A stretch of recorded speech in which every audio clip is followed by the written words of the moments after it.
Selamun Aleyküm. Bismillahirrahmanirrahim. Salatu vesselamu ala Resulina Muhammedin seyyidina ve ahirin. Madad ya Resulullah, madad ya Sadat ashab Resulullah, madad ya meşayikhina destur ve maşallah fazla hasan Muhammed Kani. Madad tarikatuna as-suhba vel hayru fil cemi'. Bismillahirrahmanirrahim. İnnellezîne âmenû ve amilus-salihâti kânet lehum cennetul firdevsi nuzulâ. Sadakallahul azîm. Allah azze ve celle iman edip iyilik yapan Allah Almighty says His glad tidings to those who believe in Him and who perform good deeds.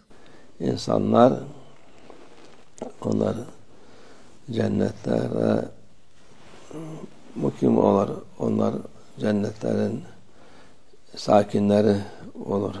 The glad tidings by Allah Almighty to those who believe and perform good deeds, because they will be the ones who deserve paradise and who will become the inhabitants of paradise.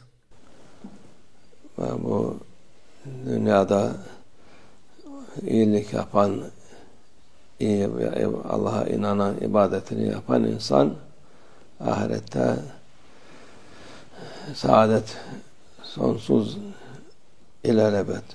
Those who perform good deeds, those who believe in Allah Almighty and worship Allah Almighty in this world, will be receiving endless bliss in the hereafter, where they will experience a felicity that will be everlasting without end and that will be forever. Ölümsüz bir hayat var. In the hereafter, there will be a life without death. Ve öyle güzel hayat cennet. It will be a life without end, and it will be a beautiful life in paradise. Bizde cennet gibi dersiniz bazı dünya için bazı yerlerde.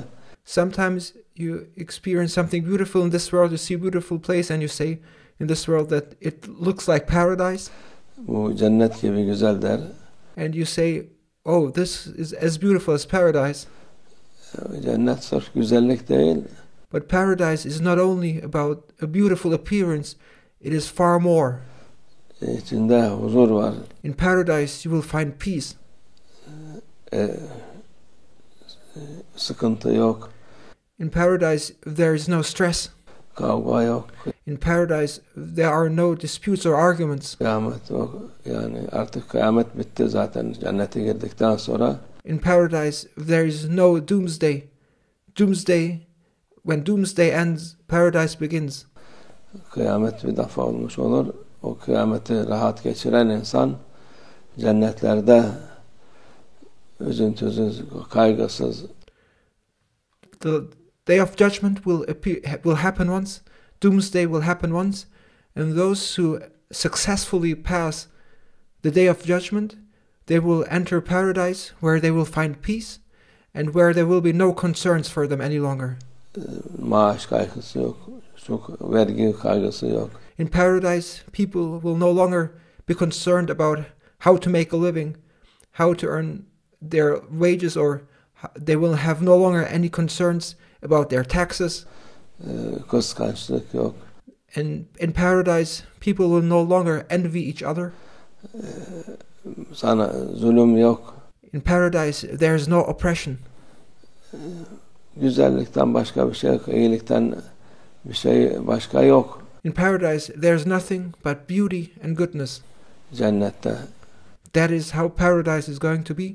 Cennet yani Allah Azze ve Celle herkese And paradise is open for everyone. davet ediyor cennete.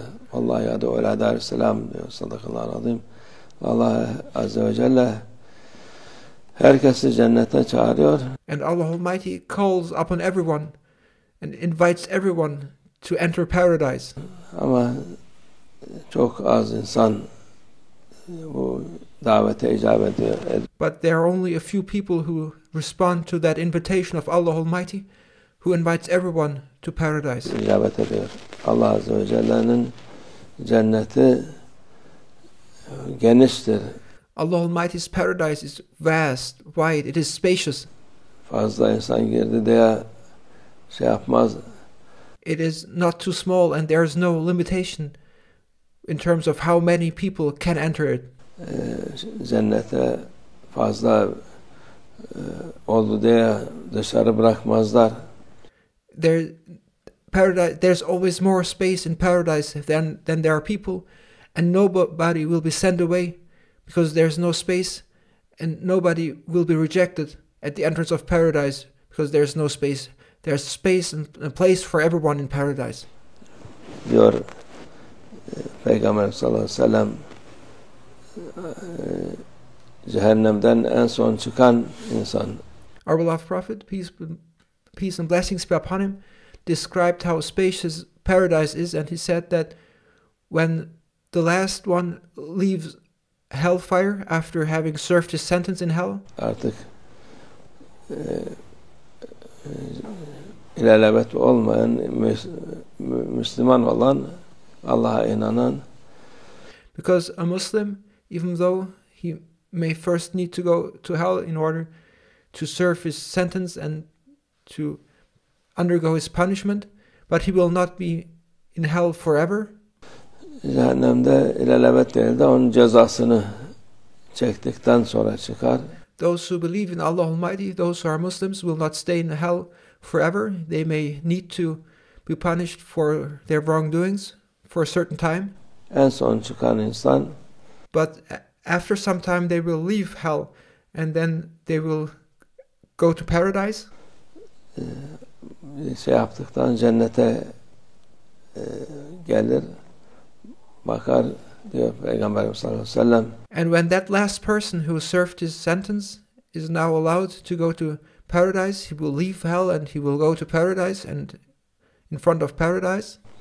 Bana galiba yer yok, ben burada son çıkan içerisi şimdi doludur. And that person, when he stands in front of paradise, will say that probably there is no longer any space left for me. I was the last one to leave hell, and now there will be no place for me in paradise, he will say. Our beloved Prophet, peace and blessings be upon him, describes. Hitap gelir, gir oraya, senin sana yeri var diye. Then there will be a heavenly call. Enter paradise, there's place for you. Şaka yapıyorlar diyor galiba. And then the person will say, this cannot be true, they must be joking. Bu kadar milyon sene ben şeyde kaldım. I've been in hell for millions of years. Nasıl yer kalacak, bu kadar milyar insan girdi. And billions of people have entered paradise. How is there supposed to be any place left for me? Gir demiş, döner gene. Ta ki gir deyince onun, yani en son çıkan insanın bu yeryüzü kadar altı büyüklüğünde yer varmış ona, o kadar. And in fact he will then leave the gates of paradise, but then there will be this call, enter paradise, and thereupon he will enter it, and he will find a place in it. And even for the last person to enter paradise, there will be a space for him and a world in paradise for him that is as large as this earth, 6 times larger than this earth.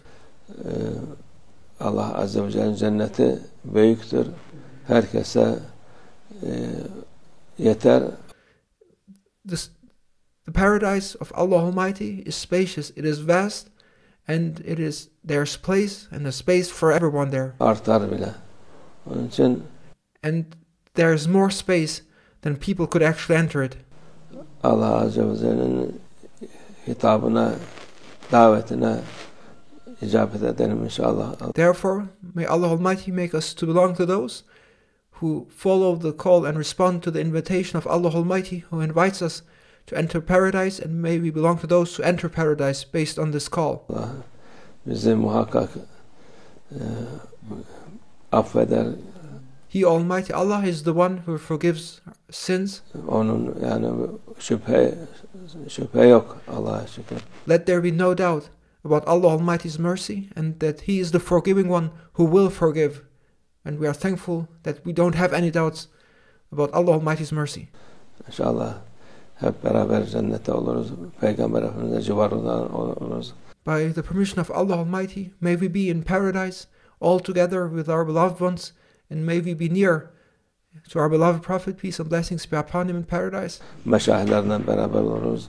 May we be together with our sheikhs in paradise. Geçmişlerimizden hepsine kavuşuruz yine orada. And may we reunite once again with our loved ones who have deceased in paradise. ومن الله التوفيق. الفاتحة.